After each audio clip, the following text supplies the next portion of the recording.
Okay, so hi everyone, and thank you for attending our session about supporting collaboration in Hyku. As mentioned earlier, I'm Amanda Hurford. I'm Scholarly Communications Director for PALNI, or the Private Academic Library Network of Indiana. I'm a white woman in my 40s with brown hair wearing a blue shirt. And presenting with me is Gretchen Gueguen, who's the Digital Projects Manager for PALCI, and I'll let her introduce herself later. But Gretchen and I are the co-project leads for the IMLS-funded Hyku for Consortia project. She's the project manager and I'm the product owner for our project, and we work collaboratively together on this project. So today we wanted to share with you a bit about our project in terms of how PALNI and PALCI work together and how we are developing Hyku itself to better support collaborative workflows. So this slide gives you a preview of what we'll talk about in our session. So first, I'll give you a little background about our project, and I'll talk about why we need to collaborate in Hyku and the vision that we have of how that collaboration might work. I'll touch a little bit on our process for developing specifications, and then I'll hand it over to Gretchen, who will talk in depth about the development that we're doing with Notch 8 to better support those workflows that we're working on. And she'll also talk about future plans for development and potentially another grant, and we'll end with some time for questions.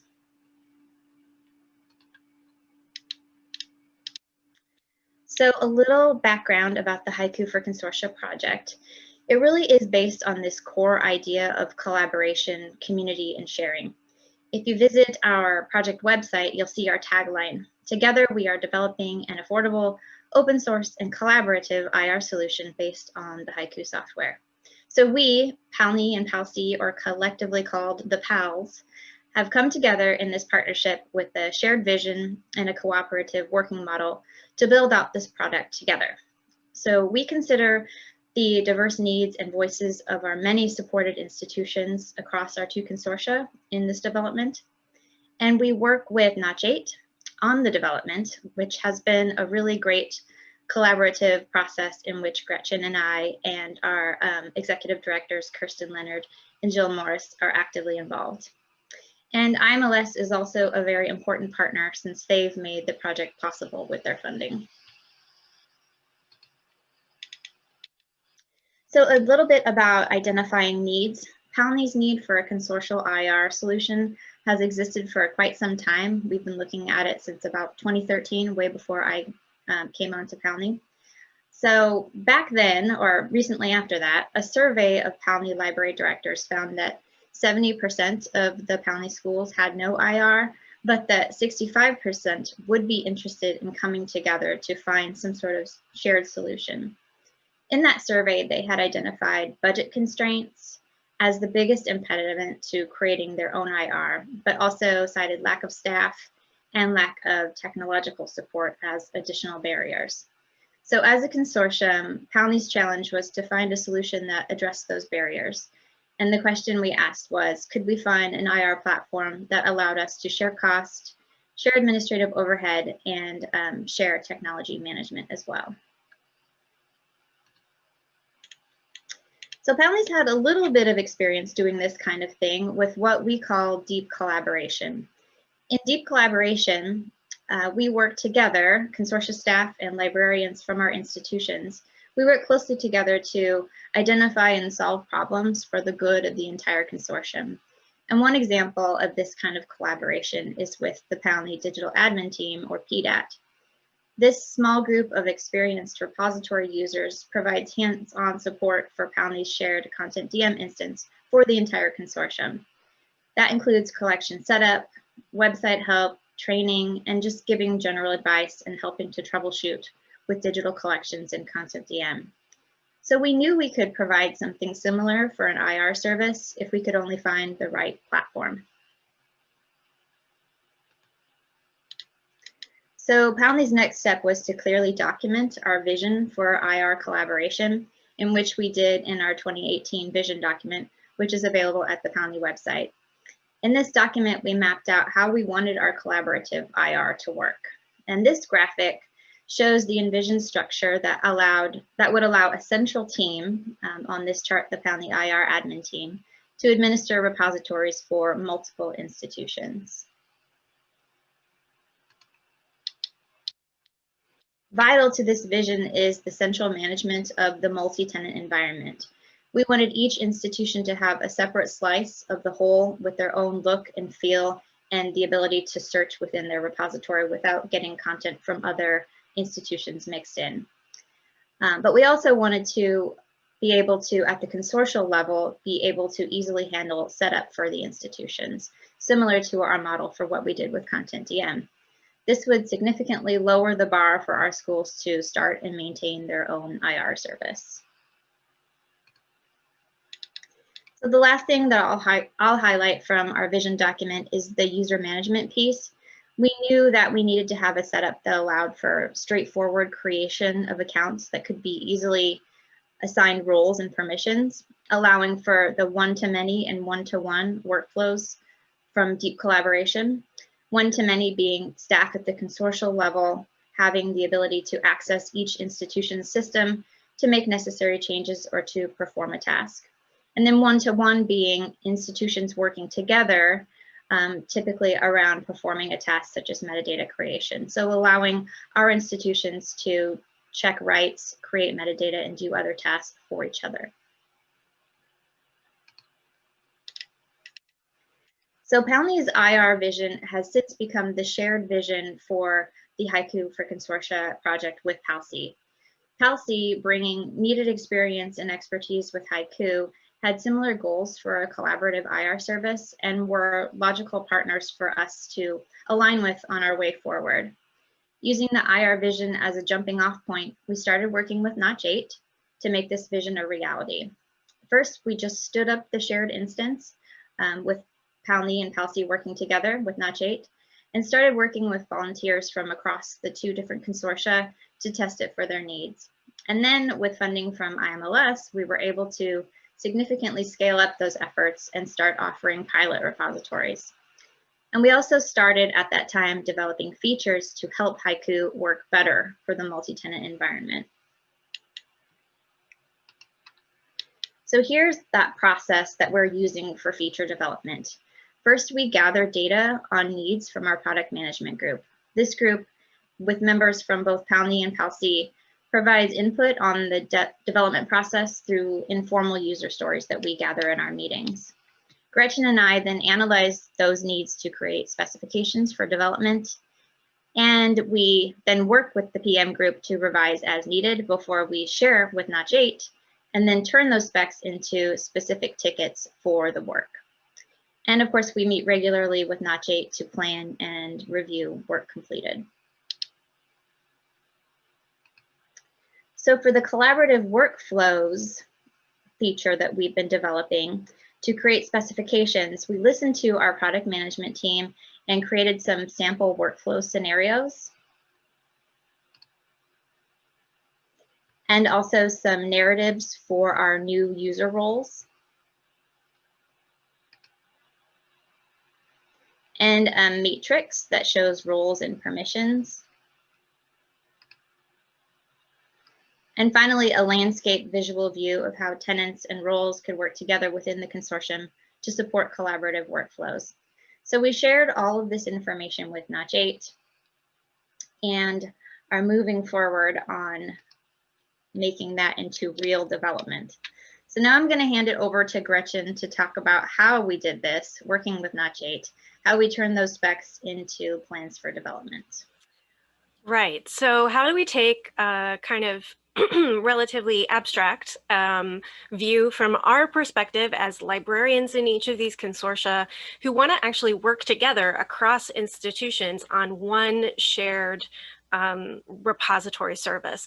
So how do we actually make that something that's actionable in Hyku?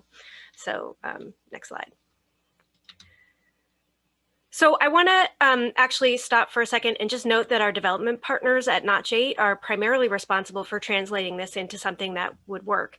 So particularly, I want to give credit to the team working on our project, Leanne Bradford, Kai Stroud, Crystal Richardson, and Kevin Kachansky, along with Rob Kaufman.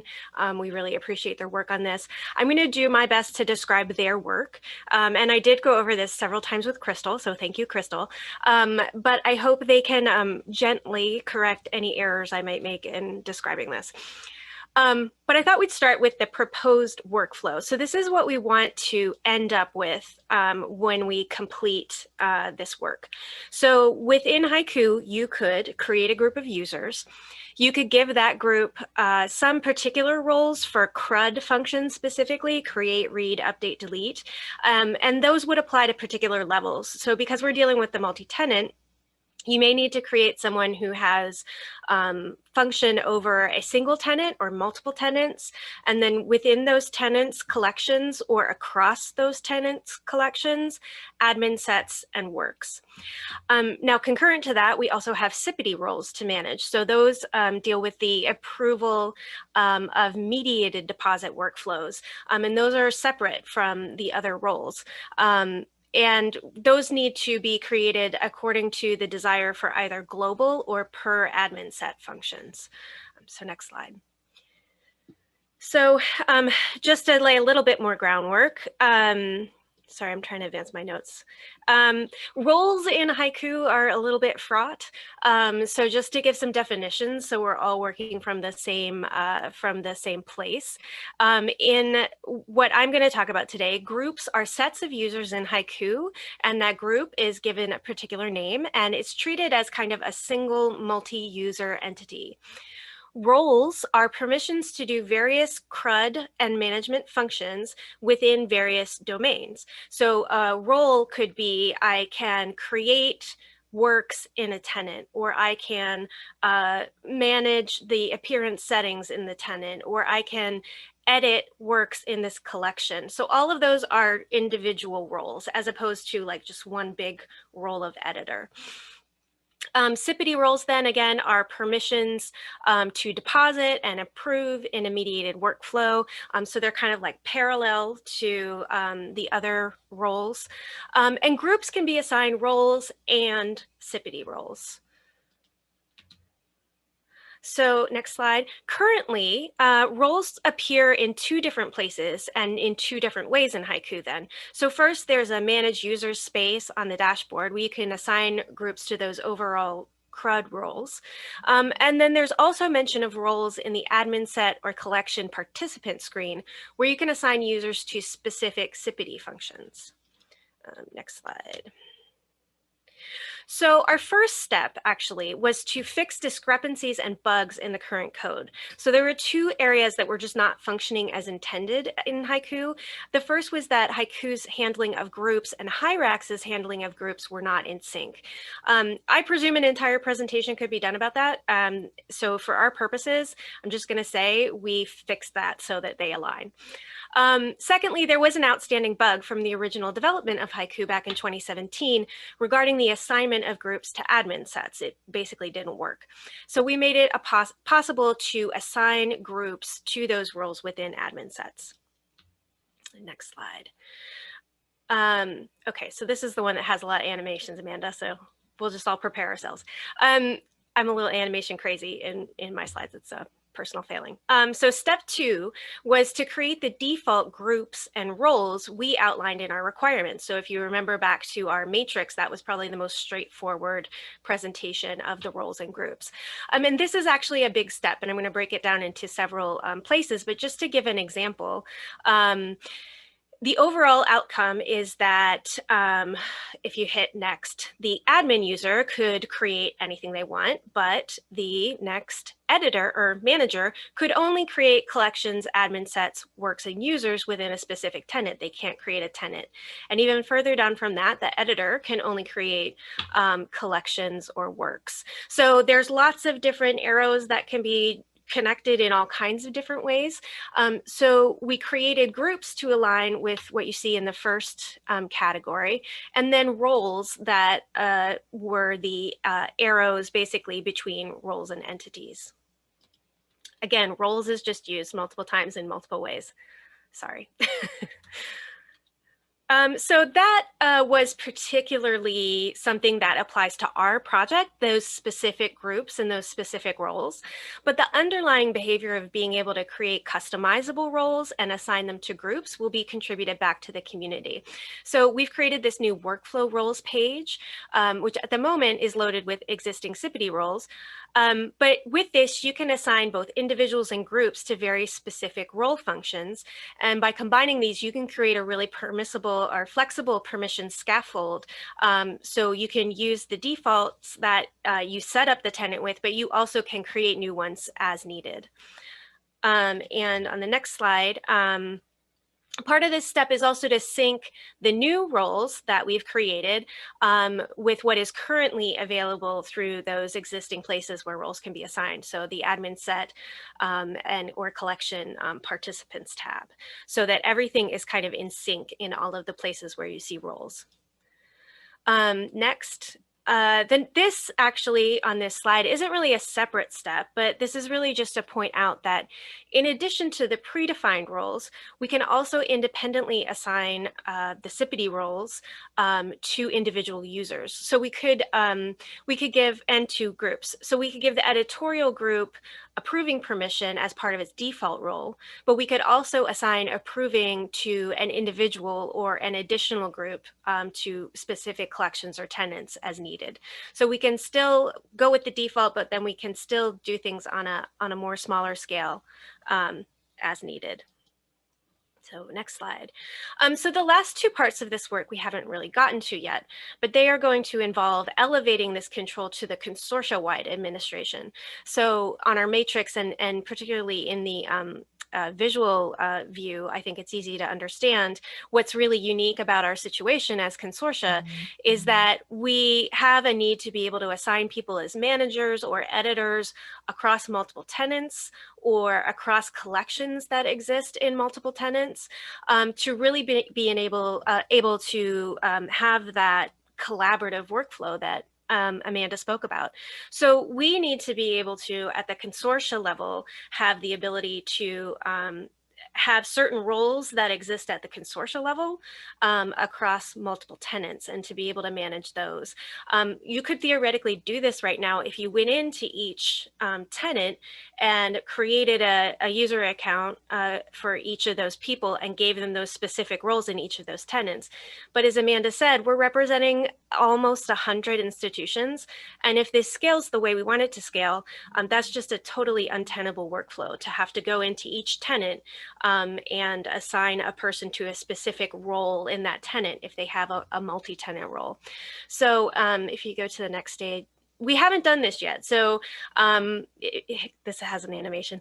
So if you hit next, so we don't know what this dashboard is going to look like, but that's one of the things that we're really going to need to have in place in order to make this really function the way we intend it to function. So if you hit the next slide, I forgot to advance my notes, pardon me. Okay, so we still have some other features that we're developing as part of this grant phase, but we are, as Amanda said, looking into the future. So our work together has fallen into 3 phases so far. This is a little recap, but as Amanda said earlier, in 2017 to 2018, we were just getting Hyku up and running. And the second phase that we're currently involved in is this IMLS grant that we're doing. And it concentrates a lot on things that benefit multi-tenant administration. So like we just said, the permissions workflow, I think, is probably turning out to be the biggest area of work.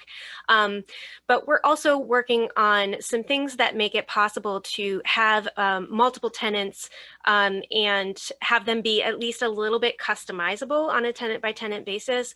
So we've already done some work on creating the ability to do some basic customizations at the tenant level of the visual kind of look and feel, the colors and the logos and things like that. We're also going to be working on the creation of a few layout templates for the front end. So it would allow you to break away from that out-of-the-box blacklight look and to maybe not have features that are quite so IR specific. As I said, a lot of the PALCI use cases are very, very diverse. We also implemented some things like the bulk racks, bulk upload, because when looking at this at scale, we've got a lot of tenants that are probably going to have to or want to migrate, and we need a way to make that easy to do and not have to manage each of these on a real microcosm level. We're hoping to work on a new phase starting next year, and that's going to focus on specific tenant features. So through the piloting with our libraries that we're doing, we found some really specific barriers that are preventing our users from wanting to use Hyku. Most of them relate to workflow difficulties on the back end, things that are just inefficient or don't make a ton of sense. As well as metadata flexibility. So basically, simple Dublin core just isn't going to cut it for a lot of our users. And then a lot of them aren't using IRs, so they really don't need DOI lookup and things like that, which is something that we really want to have for our IR users. So we're hoping in a next, hopefully grant-funded phase, to do in the first 6 to 8 months, expanded study of users and potential users to really uncover those needs in those specific areas, and then create a list of the most important features to develop in the later phases of the grant project. But just like the work that we've talked about today, that process is going to use the same methodology that we've used the whole way through, and that I think our consortia collaboration really makes for some really strong, I think, work in terms of knowing that these features are useful and needed and address the needs of a wide set of constituents who maybe aren't part of this community right now because they don't have in-house development. They can't use Hyrax because they don't have anybody on staff. They just do not have the capacity to use it. And so our hope is that we're bringing that perspective on behalf of those 100 libraries to make the tool, to make Hyku a lower barrier to adoption and to kind of increase the Samvera community to people who prior to this really had no way to really contribute. So we do that by gathering input from many libraries like we did with our workflows. We try to synthesize those into prioritized needs, and then we try to translate that into the Hyrax Hyku environment, which sometimes is admittedly challenging. That's all we had for today. I think we probably have like 8 minutes for questions, if I'm right. And yeah, we'd be happy to answer anything. Our project website is there, Hyku for Consortia. Thank you so much. That was really enlightening. I really enjoyed that talk. Thank you. We do have a question from the Q&A, and that is, can you explain how the sipity roles are different from other roles and why? No, I cannot explain that. I believe that's just the way it is with the mediated workflow. I think somebody on this call may be responsible for having unleashed that beast, and it was Jeremy Friesen. I didn't want to name names, but he just said I can explain that. So Jeremy, if you want to, please. So part of the challenge in the roles and sipity roles and groups is the permission structure of Hyrax and all of its predecessors have had a lengthy history and have each on their own developed organically for different needs. And as people are now, more people are using them, these needs are converging on each other. And that convergence, there's a permissions working group to help disentangle that. So the mediated deposit is originally envisioned as, I mean, it can serve as the full permissions for the life cycle of an object, but it was introduced after the permissions for an object kind of at rest, if you will.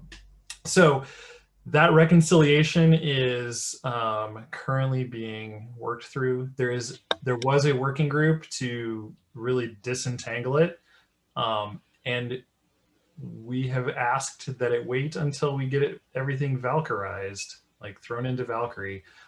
So this work that Notch 8 has been doing, they were part of this analysis information. So they were trying to make incremental steps to make it better in the future.